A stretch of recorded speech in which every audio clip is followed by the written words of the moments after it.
میرے عزیز دوستوں اور بزرگوں، ہمتوں کو بلند رکھو، ڈرنے اور گھبرانے کی ضرورت نہیں ہے۔ اچھا، ایک پکچر آئی، میں آر ایس ایس سے اور خاص طور سے وزیر اعظم سے اور آر ایس ایس کے لوگوں سے پوچھنا چاہ رہا ہوں، چھترپتی سمبھاجی کو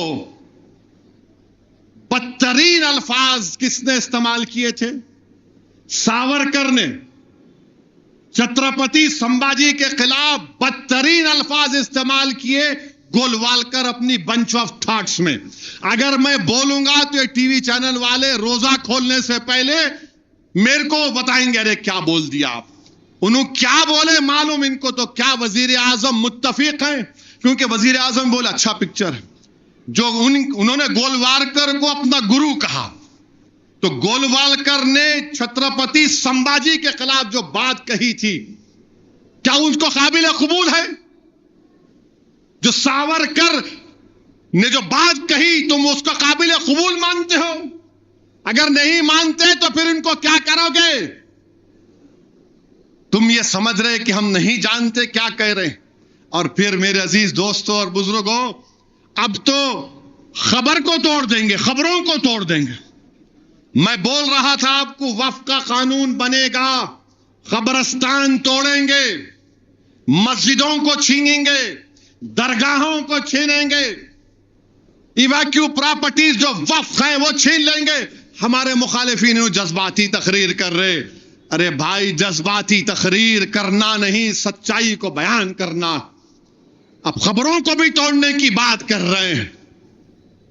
میرے عزیز دوستوں اور بزرگوں، یہ وقف کا قانون مودی اس لیے لائے ہیں یا قانون بنانا چاہتی ہیں اس بل کے ذریعے کہ مسلمانوں سے مسجدوں کو چھین لیا جائے، مسلمانوں کی درگاہوں کو چھین لیا جائے، خانخاہوں کو چھین لیا جائے، قبرستانوں کو چھین کر قبروں کو مسمار کر دیا جائے۔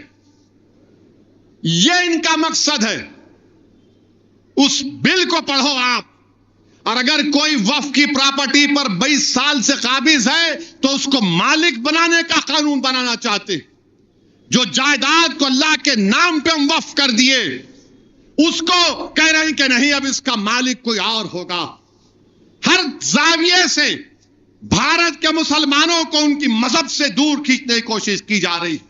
Uniform civil code, uniform civil code, Bharat ایک گلدستہ ہے۔ اگر مودی یہ کہیں گے کہ نہیں، گلاب کے پھول سے چمیلی کی خوشبو آنا، اگر مودی یہ کہیں گے کہ کانٹے سے موتیا کی خوشبو آنا، تو کہاں سے آئے گی؟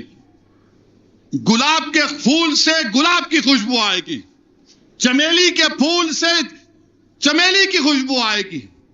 یہ بھارت ہے، یہ پھولوں کا ایک گلدستہ ہے۔ مگر بی جے پی، آر ایس ایس، کیونکہ آر ایس ایس کے 100 سال مکمل ہو رہے ہیں، وہ یہ چاہتے ہیں کہ ہماری مذہبی شناخت کو ختم کر کے رکھ دیا جائے۔ وقف ہمارے لیے ایک عبادت ہے، نماز کی طرح نہیں، مگر اللہ کے نام پہ جو ہمارے بزرگوں نے دیا، اپنی گاڑی کمائی سے دیا، حکومت نے نہیں دیا وقف پراپرٹی کو، ہمارے بزرگوں نے اس کو وقف کیا۔ آج مودی کہہ رہے ہیں اس کا مالک اللہ کو نہیں، اس کا مالک اللہ نہیں رہے گا۔ جھوٹ بولتے ہیں بی جے پی والے کہ نہیں، وقف کے اچھا کرنے کے لیے کون سا ایک سیکشن ہے بتاؤ؟ تم غیر مسلم کو زیادہ ممبر بنا سکتے، سینٹرل وقف کونسل میں غیر مسلم کو بناؤ گے تو کیا تلنگانہ کے انڈومنٹ بورڈ میں کسی ہندو سے ہٹ کر کوئی ممبر بن سکتا؟ نہیں بن سکتا۔ کیا کاشی وشوناتھ میں کسی غیر ہندو کو ممبر بنائیں گے؟ نہیں بن سکتا۔ کیا آندھرا پردیش کے، اڑیسہ کے، تمل ناڈو کے ہمارے ہندو دھرم کے بھائیوں کے انڈومنٹ بورڈ میں کوئی ممبر بن سکتا؟ غیر ہندو نہیں بن سکتا۔ سکھ گردوارہ کی کمیٹی میں کوئی ہندو ممبر بن سکتا؟ نہیں بن سکتا۔ تو پھر ہمارے وقف بورڈ میں غیر مسلم کو کیسے بنائیں گے؟ کیوں بنائیں گے؟ کیونکہ وقف کے قانون میں 5 سال ڈائریکٹ مینجمنٹ میں لے سکتے۔ تو یہ لوگ میر جعفر، میر صادق اور اپنے لوگوں کو ممبر بنا کر کل یہ بول دیں گے چوک کی مسجد مسجد نہیں ہے، یہ گورنمنٹ کی پراپرٹی ہے، ہم ڈائریکٹ مائنڈ لے لیں گے، کون روکے گا ان کو؟ پلیسز آف ورشپ ایکٹ ختم کر دو۔ 15 اگست 47 کو مسجد، خانقاہ، درگاہ، مندر، گرجا گھر، گردوارہ جو تھا، ہم نے قانون بنایا وہ وہی رہے گا۔ اب معلوم ہو گیا کہ ان کی نیت کیا ہے، قبرستان کو لینا ہے قبروں کو توڑ کر، درگاہوں کو لینا ہے قبر کو توڑ کر۔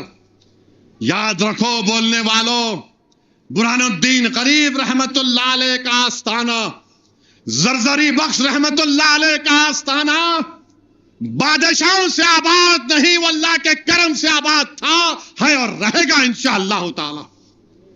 میرے عزیز دوستوں اور بزرگوں، یہ چیز کو سمجھیے، آپ متحد رہیے۔